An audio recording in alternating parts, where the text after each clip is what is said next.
Dan untuk membahas terkait dengan hal ini pemirsa, kita telah terhubung bersama dengan sejumlah narasumber melalui sambungan virtual. Ada anggota Komisi 3 DPR RI, Irjen Pol Purnawirawan Safarudin, serta pakar hukum pidana Universitas Al-Azhar Indonesia, Suparji Ahmad. Halo, selamat malam Pak Safarudin, Prof. Suparji. Selamat malam. Baik, audio terdengar jelas ya. Saya ingin ke Pak Safarudin, DPR terlebih dahulu mungkin. Pak Safarudin, kalau kita lihat hari ini kan ada pemeriksaan terhadap Kejari Karo dan juga beberapa JPU. Nah, ini artinya apa yang menjadi arahan ataupun juga permintaan dari Komisi 3 DPR sepertinya memang ditindaklanjuti secara langsung ya oleh teman-teman di Kejaksaan Agung. Nah, pertanyaannya Pak Safarudin, kemarin dalam rapat dengar pendapat umum ini sebenarnya poin-poin paling penting yang ditekankan agar Kejaksaan Agung segera melakukan pemeriksaan internal itu apa saja dari DPR? Silahkan. Iya, jadi kalau di KUHP yang baru, pasal 68 KUHP itu jaksa penuntut umum atau penyidik tindak pidana korupsi di kejaksaan itu apabila melakukan suatu kesalahan dalam melaksanakan tugas dan tupoksinya, tugas pokok dan fungsinya itu apabila melakukan suatu penyimpangan, melakukan kesalahan, maka akan dilakukan tindakan sanksi administrasi, etik, atau pidana. Jadi memang di KUHP yang baru sudah ada, harus diberikan sanksi supaya memberikan pelajaran kepada kejaksaan, jaksa-jaksa yang lain, supaya tidak terulang melakukan suatu kesalahan-kesalahan itu. Jadi memang harus lakukan penindakan.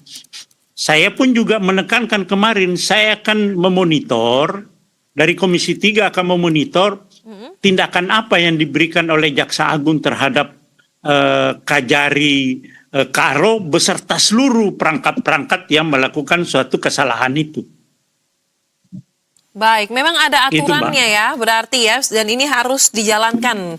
Dan ini kita lihat prosesnya tengah berjalan. Nah, kalau begitu Prof. Suparji mungkin bisa ditambahkan dari perspektif hukum pidananya dan juga dalam aturan barunya di KUHP pasal 60 tadi kalau tidak salah yang disampaikan oleh Pak Safarudin 68, ya.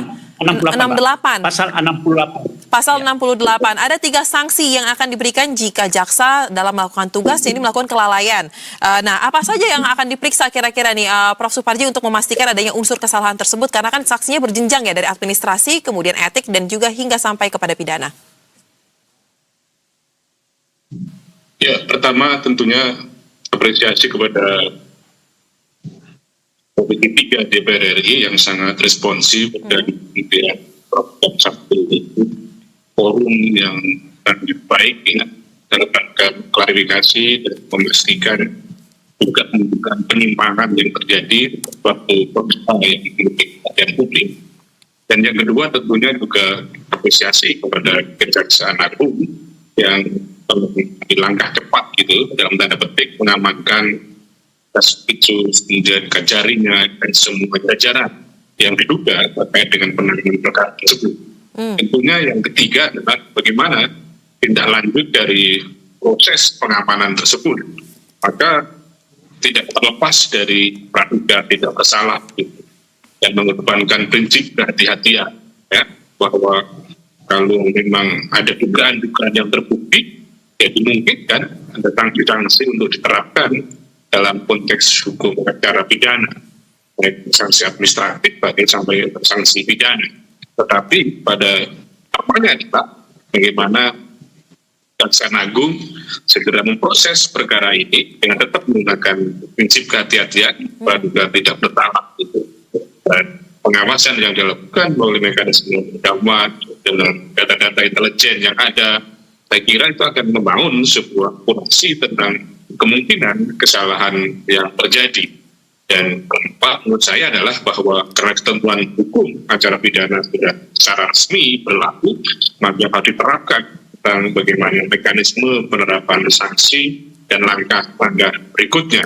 Bahwa ini saya kira di DPR bersama pemerintah membuat ketentuan ini adalah dalam rangka membantu dan mengawal kejaksaan dalam bekerja supaya hati-hati, supaya cermat, tidak ada konflik kepentingan, profesional, proporsional, transparan, adil, dan lain sebagainya. Jadi kita tunggu proses hukum atau proses penerapan pemeriksaan yang dilakukan oleh Kejaksaan Agung, dan saya kira DPR secara konsisten, secara sungguh-sungguh akan mengawal proses pengamanan dan proses pemberian sanksi sekiranya ada kesalahan-kesalahan yang duga dilakukan oleh pihak-pihak yang menangani perkara tersebut, Pak. Baik, tentu saja kita akan mengawal juga ya, tidak hanya dari DPR ya terkait dengan bagaimana proses pemeriksaan itu dilakukan. Nah, Pak Safarudin, DPR kan juga meminta agar hal ini dilakukan dengan cepat ya. Nah, apakah dari DPR memang sudah ada tim khusus mungkin yang disiapkan pula untuk memastikan bagaimana pemeriksaan itu dilakukan? Dan totalnya sebenarnya ada berapa sih Pak selain Kejari yang diperiksa terus JPU? Ini ada berapa total secara keseluruhan yang pihak Anda ketahui tengah didalami dalam Jamwas Kejagung? Saya tidak tahu persis.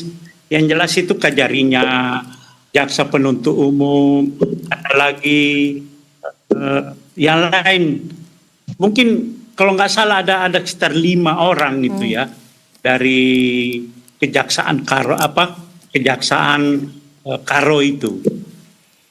Baik. Pokoknya siapa saja yang melakukan suatu kesalahan, ya ada kan istilahnya reward and punishment. Ya kalau memang salah ditindak sesuai dengan kesalahannya masing-masing supaya menjadi pelajaran untuk jaksa-jaksa lain.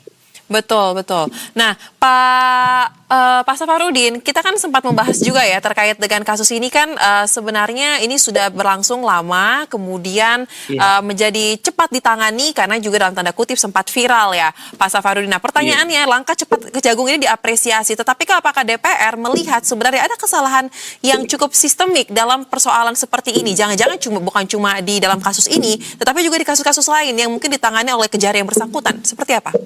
Ya, kita sampaikan kepada Jaksa Agung bahwa amsal lain kemungkinan juga ada. Di tempat-tempat lain kemungkinan ada yang terjadi seperti itu gitu. Ada beberapa kesalahan itu kalau saya bisa sampaikan sepintas bahwa di dalam menentukan di dalam menentukan kerugian negara itu kan bukan dari BPK dan bukan dari BPKP, tapi dari saksi ahli. Sehingga tidak sesuai dengan aturan yang ada.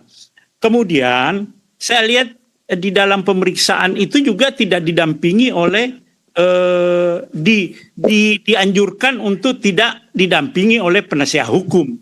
Padahal di KUHP yang baru itu, pasal 150, setiap saksi, setiap tersangka, setiap terdakwa wajib didampingi oleh penasihat hukum.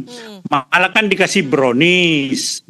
Kasih brownies, di dalam brownies itu ada tulisan, ya sudah, kamu ikut alur saja, tidak perlu pakai penasihat hukum.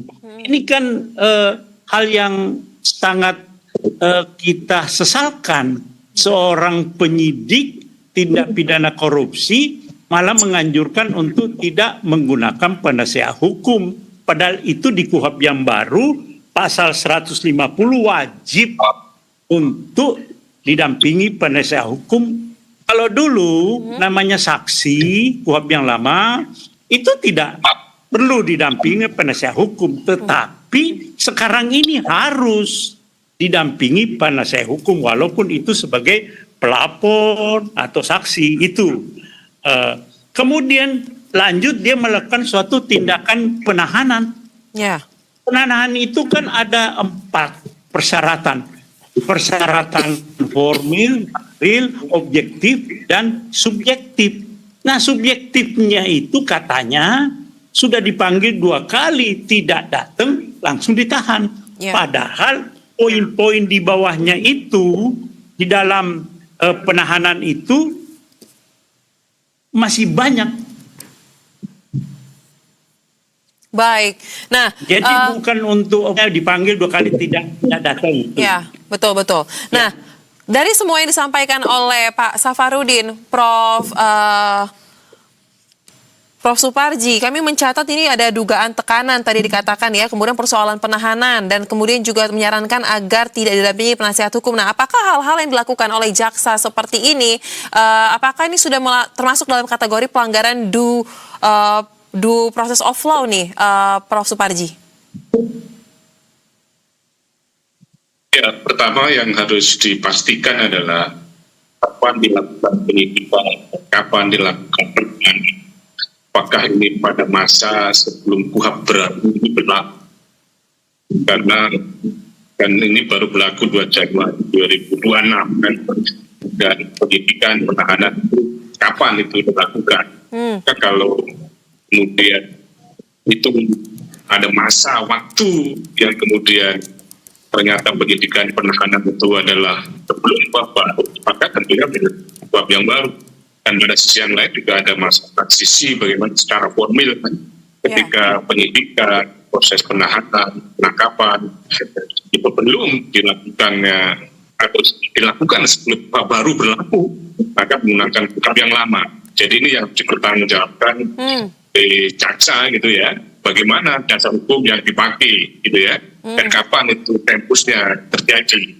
Jadi kalau memang ini terjadi sebelum bab yang baru ya, maka tidak ada kesalahan kalau kemudian menggunakan ukuran batu uji KUHP yang baru, karena masih belum berlaku pada waktu itu. Pada sisi yang lain saya kira juga penting adalah bagaimana penilaian aspek materialnya, jadi ya, bagaimana tentang pemenuhan unsur yang ada dalam tindak pidana korupsi. Salah satunya adalah unsur kerugian keuangan negara, yang itu memang di dalam persidangan selalu mengemuka gitu ya. Kalau menggunakan putusan Mahkamah Konstitusi bahwa hampir semua pihak yang kompeten dalam konteks keuntungan kerugian keuangan negara, mulai dari BPKP, auditor, kemudian BPK, inspektorat, dapat menghitung ya perhitungan kerugian negara. Tapi kalau menggunakan peraturan Mahkamah Agung bahwa yang mendeklar yang menyatakan kerugian keuangan negara adalah BPK dan majelis hakim. Nah, itulah yang kemudian perdebatan yang masih selalu mengemuka di dalam persidangan. Tetapi apapun yang kemudian yang terjadi adalah bahwa apa yang dilakukan oleh penyidik, oleh penuntut itu harus diperjelas argumentasi hukumnya, batu ujinya, supaya kemudian ternyata ada batu ujinya, ternyata ada dasar hukumnya, maka kemudian kita secara proporsional memberikan penilaian. Nah, kemudian soal tuntutan masalahnya 2 tahun misalnya, yang kemudian divonis bebas, ya itu sering terjadi karena semuanya adalah menggunakan praduga tidak bersalah. Artinya bahwa memang jaksa punya keyakinan sendiri dan hakim juga punya keyakinan sendiri, dalam arti bahwa ternyata jaksa tidak berhasil membangun keyakinan hakim ya, yang itu akhirnya diputuskan bebas. Dan memang buku hak kita yang lama pun bahwa pilihan hakim itu bebas dan lepas dan dinyatakan bersalah ya, artinya bahwa potensi untuk tidak dihukum itu lebih besar karena 2 dibanding 1. Jadi ini yang kemudian secara material yang harus dicermati, dan yang penting adalah dipastikan oleh misalnya Dewas gitu ya, untuk menilai apakah di dalam penanganan perkara ini ada konflik kepentingan atau tidak ya. Apakah dia bekerja secara independen atau tidak, atau kemudian enggak pengaruh-pengaruh di luar hukum yang kemudian mempengaruhi kinerjanya. Itu yang kemudian harus dipastikan. Dan tentunya kita harus secara proporsional melihat kinerja aparat penegak hukum kita. Ketika dinyatakan bebas oleh hakim, yaitu bukan berarti ya otomatis ada kesalahan oleh jaksa, tetapi perlu ditelusuri, karena sekali lagi bahwa pihak jaksa, pihak hakim punya keyakinan, punya argumentasi sendiri, demikian pula bagi terdakwa dan pembelaan pengacaranya itu ya. Gitu. Baik, nah saya ingin mendalami terkait dengan aturan hukum yang paling tepat atau yang dipakai, karena kasus ini sebenarnya sudah kasus lama, tetapi baru ditetapkan tersangkanya pada November 2025. Tapi kita harus jeda terlebih dahulu Bapak-Bapak, usai jeda kita akan lanjutkan, tetap bersama kami di Berita Satu Utama.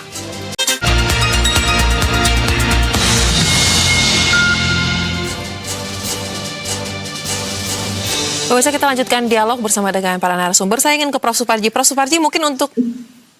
Baik, tapi terlebih dahulu kita simak terlebih dahulu pernyataan dari Kapus Penkum Kejagung terkait dengan pemeriksaan Kajari Karo dan Kera Jekuguk berikut ini. Yang jelas sekarang sudah untuk pemasukan sudah selesai, tinggal tunggu hasil dari pemeriksaan tim internal Kejaksaan Agung terhadap Kejari Karo dan kawan-kawan. Kalau memang itu salah satu ada keterkaitan ya bisa saja, tapi kita lihat aja seperti apa. Kita lihat hasil pemeriksaan seperti apa. Ya, Makan waktu berapa lama untuk klarifikasi? tergantung pihak-pihak yang diperiksa. Kalau kemarin kan hari Minggu kan, yang penting hari Sabtu sudah kita amankan dulu. Hari ini masih berlanjut, Pak. Kan ada beberapa pihak, baik pihak dalam. Baik, tadi merupakan pemeriksaan dan ataupun pernyataan terkait dengan pemeriksaan yang disampaikan oleh Kapus Penkum Kejagung mengenai agenda pada hari ini. Pemirsa, kita masih akan tunggu bersama bagaimana hasilnya. Namun kita lanjutkan pembahasan bersama dengan para narasumber. Saya ingin ke Prof. Suparji. Prof, tadi Anda menekankan bahwa penting untuk dalam proses pemeriksaan ini memperlihatkan, menunjukkan apa saja dasar hukum yang digunakan dalam proses tahapan pemeriksaan kasus. Nah, kalau dilihat kepada timeline waktu kasusnya sendiri, Prof, sebenarnya kasus ini baru masuk dalam tahap tersangkanya itu di November 2025. Nah, sedangkan kita tahu aturan yang baru, KUHP dan KUHP baru itu berlaku di awal tahun 2026, 2 Januari 2026. Nah, pertanyaannya, jika seperti ini, Prof, kasusnya, sebenarnya aturan yang digunakan itu kan berarti untuk melihat kasus sendiri, mengerjakannya itu kan sesuai dengan yang lama ya, Prof, ya, bukan yang baru. Nah, tapi dalam pemeriksaan ini kan tadi Pak Safarudin mengatakan di aturan KUHP yang baru pasal 68 ada pasal-pasal yang menunjukkan bagaimana jika ada kesalahan yang dilakukan oleh pihak jaksa. Seperti apa nih, Prof? Ya, tentunya itu dua hal yang berbeda. Yang disampaikan Pak Safarudin tadi adalah untuk penerapan ya pengawasan kepada kinerja jaksa. Sementara kaitannya dengan soal hukum formil, ya, kaitannya dengan penyidikan, penetapan tersangka dan sebagainya sebelum KUHP yang baru adalah menggunakan KUHP yang lama tentunya. Tapi bukan berarti bahwa untuk pasal 68 KUHP yang baru tidak bisa diterapkan dalam konteks melakukan pengawasan terhadap kinerja jaksa tersebut. Poin yang saya sampaikan adalah harus dipisahkan tentang penanganan perkara oleh jaksa kepada tersangka tadi itu, dan kemudian penanganan kinerja jaksa oleh dalam hal ini Siapas Kejaksaan Agung. Kalau menggunakan pendekatan pasal 68 tadi itu, mengingat ini adalah sudah berlaku, maka kemudian kita diterapkan dalam konteks misalnya pemberian sanksi saat memang ada pelanggaran tersebut. Tapi ketika menggunakan bagaimana penanganan perkara sebelum KUHP yang baru tadi itu, bahwa tentunya adalah menggunakan KUHP yang lama, dan ketika menggunakan KUHP yang lama, berarti tidak adanya sebuah kesalahan. Karena dalam konteks hukum penting sekali untuk menentukan tempusnya, menentukan waktu peristiwa hukumnya, peristiwa pidananya, atau unsur melawan hukumnya, supaya kemudian semuanya adalah memberikan keadilan. Karena asas hukum kita adalah non retroaktif, tidak berlaku surut gitu ya, dan kemudian pada sisi yang lain tidak menggunakan pendekatan analogi antara perkara satu dengan perkara yang lain, kan semuanya adalah berbasis kasus per kasus. Jadi tentang pertanyaan bagaimana penerapan hukum yang tepat, maka kembali kepada proses penanganan kinerja Kejaksaan Karo ini, maka dalam hal ini Kejaksaan Agung bisa menggunakan pendekatan KUHP yang baru. Tadi yang terbukti ada pelanggaran-pelanggaran, bisa dikenakan sanksi-sanksi yang berlaku sesuai dengan KUHP yang baru. Baik. Jadi untuk penilaian dan memastikan terkait dengan kinerja para jaksa penuntut umum ini bisa menggunakan aturan yang baru ya, Prof, ya, walaupun berbeda dengan yang digunakan pada kasusnya tersendiri. Nah, kalau begitu Pak Safarudin, jika ternyata prosesnya ini tengah berlangsung pemeriksaannya, tetapi tadi seperti pernyataan dari Kapus Penkum belum ada kepastian kapan hasilnya akan kita ketahui. Nah, apakah dari Komisi 3 DPR sebenarnya kemarin dalam rapat sempat meminta agar ini dilakukan dengan cepat atau tenggat waktu tertentu nih, Pak Safarudin, supaya kita tahu bagaimana pemeriksaannya dan tidak mengatung atau bahkan sampai kita lewat lama dan pada lupa nih? Ya, saya kira kita akan memonitor terus itu, dan mungkin dalam waktu yang dekat ini kita akan RDP dengan Jaksa Agung untuk menanyakan sejauh mana. Tapi kan biarlah dulu Jamwas itu atau yang melakukan pemeriksaan di Kejaksaan Agung itu, biarlah kita kasih kesempatan. Ini kan baru kemarin ya, mungkin 2 minggu ke depan sudah pasti ada kejelasan itu. apa sih hukuman yang diberikan.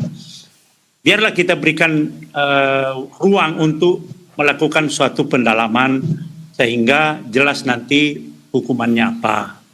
Nah setelah itu kan kita akan RDP dengan Jaksa Agung untuk memintai seperti apa. Nah yang lebih penting sebetulnya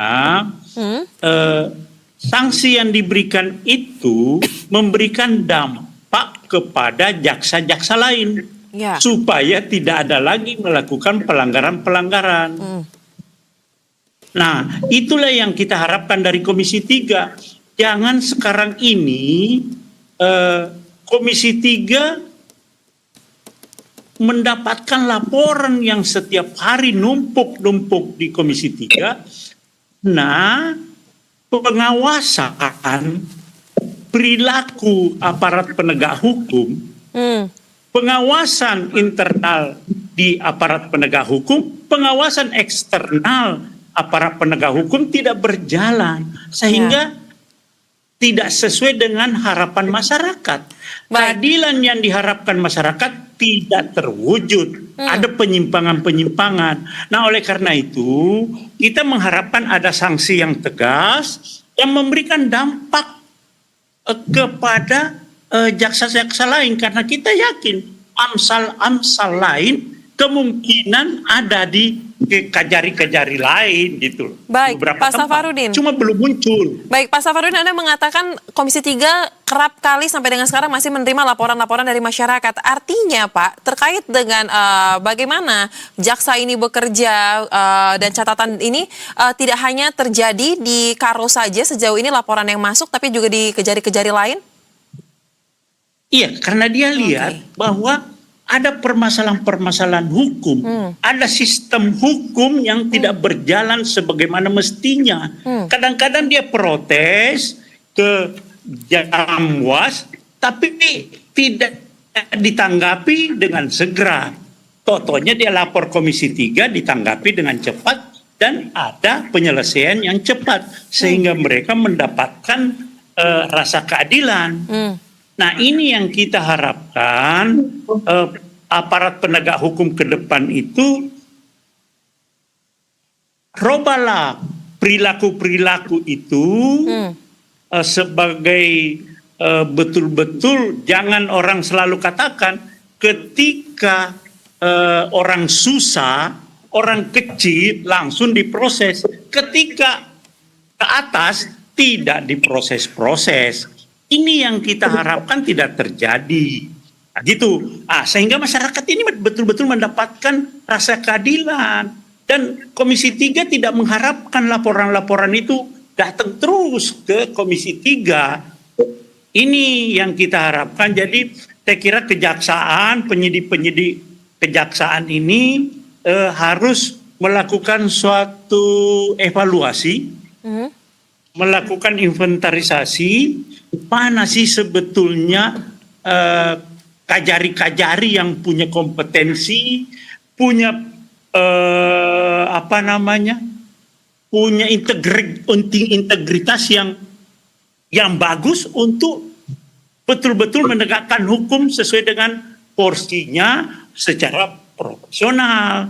Jangan yang harusnya orang itu gak salah jadi salah, gitu loh. Atau pura-pura dijadiin seolah-olah salah, nanti setelah bayar baru tidak salah. Nah, ini kan semuanya memerlukan suatu integritas. Baik. Kayak ini Kajari Karo ya.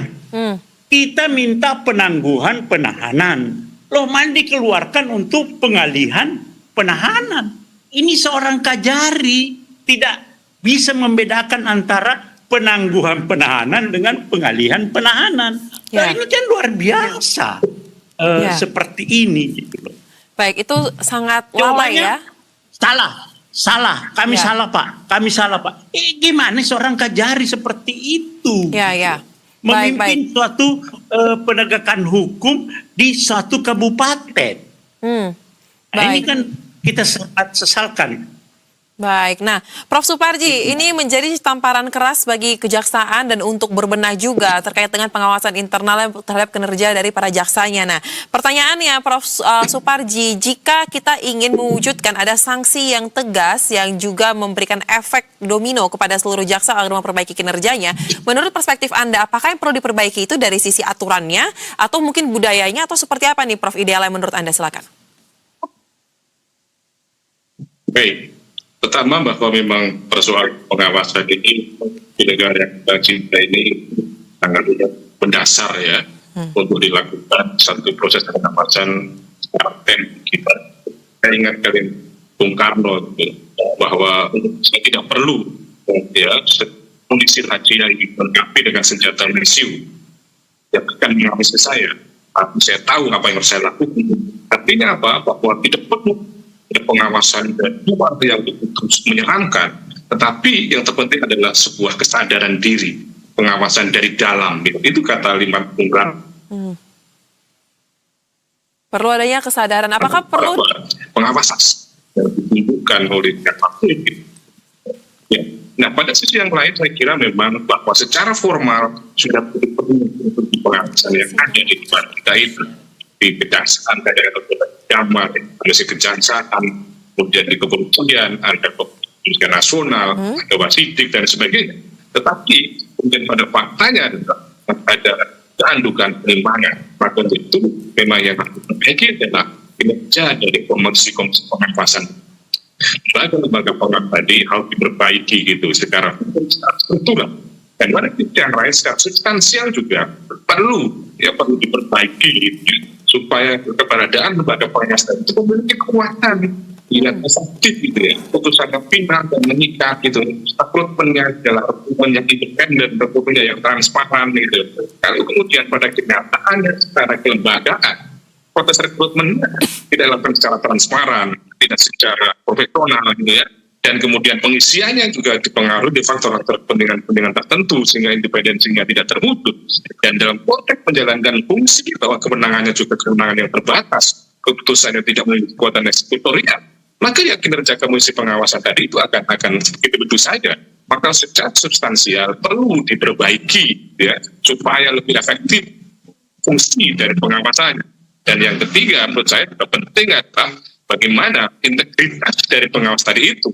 Kalau kemudian kita bicara integritas yang diawasi, sedangkan pengawas kalau ada masalah tentang soal integritas, maka jangan harap itu akan menghadirkan sebuah pengawasan yang baik. Oleh karenanya penting untuk memperhatikan proses rekrutmen adalah orang-orang yang memiliki integritas. Tujuannya apa? Bahwa ketika kemudian memberikan pengawasan, memberikan sanksi, itu adalah betul-betul berani, betul-betul independen, betul-betul objektif gitu, sehingga mengandung makna. Sanksi yang diberikan adalah sanksi yang menimbulkan efek penjeraan dan sekaligus efek edukasi. Jadi kalau kemudian sanksi yang diberikan itu masih saja ternyata menimbulkan pelanggaran baru berikutnya, berarti sanksi yang selama ini terjadi belum begitu efektif, karena logikanya dengan adanya penerapan hukum, dengan adanya sanksi, maka itu akan menimbulkan yang lain ketakutan supaya tidak mengulangi. Maka pada konteks kasus ini menjadi pembelajaran yang menarik gitu ya, bagaimana pengawasan bertingkat itu dilakukan, bagaimana di tingkat Kejari juga ada pengawasan, di tingkat bagaimana Kejati juga ada pengawasan, di tingkat Kejaksaan aku juga ada pengawasan. Maka diharapkan adalah betul-betul pengawasan tadi itu bekerja secara substansial. Kan memang pada dasarnya menurut saya ya bahwa baik buruknya negara kita ini adalah sangat tergantung dalam proses penegakan hukum. Maka para pendiri bangsa kita adalah menempatkan Indonesia adalah negara hukum. Saya punya keyakinan kalau hukum kita ini baik, maka Indonesia akan baik itu. Maka kendala yang paling mendasar adalah kendala soal pengawasan terhadap penegak hukum yang menyebabkan kemudian masih tertundanya kebaikan yang ada di Indonesia, Mbak. Gitu. Baik, apalagi sekarang setengah menjadi sorotan, kita akan tentu kawal terus bagaimana langkah konkret ya menjalankan pengawasan bertingkat ini terhadap kasus Amsal Sitepu, dan kita harapkan efeknya juga memberikan perbaikan secara menyeluruh untuk instansi kejaksaan. Terima kasih untuk analisa yang dibagikan Pak Safarudin dan juga Prof. Suparji. Salam sehat, selamat